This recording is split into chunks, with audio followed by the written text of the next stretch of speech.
Wanderlei his nickname is the Axe Murderer. He's a savage. He was a Pride middleweight champion. Bad motherfucker. They call him the Axe Murderer for a reason. He's one of the most intimidating MMA fighters to ever breathe. This dude's not your average fighter. He's like a force of nature in the cage. He will go down in history as probably the most aggressive fighter in the history of mixed martial arts. Imagine this: soccer kicks, head stomps, hammer fists, and knees flying everywhere. Wanderlei's not holding back, man. He's all about that ruthless aggression, taking opponents down like nobody's business. Back in the 2000s, this dude was the king of Pride FC in Japan. He was straight up terrifying, setting records for most wins, most knockouts, and most title defenses, and he held the longest winning streak in Pride history. He held the Pride middleweight title for over 5 years, and let's not forget that epic 2003 Pride middleweight Grand Prix win.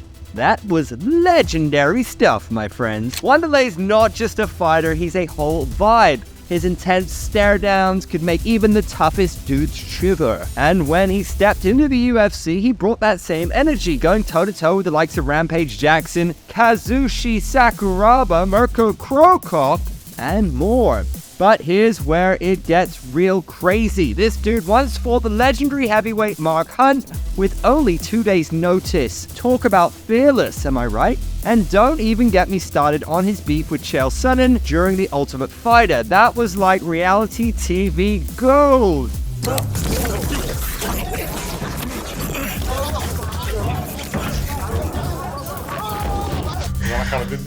Sure, Wanderlei might not have held that UFC championship belt, but his battles against Chuck Liddell, Michael Bisping, and Rich Franklin, pure entertainment, guys. Wanderlei's influence over the sport is unparalleled, as he inspired a whole generation of fighters that we see today to pick up fighting. I think Wanderlei Silva is the reason why a lot of us honestly started doing this, and a lot of us fight the way we do.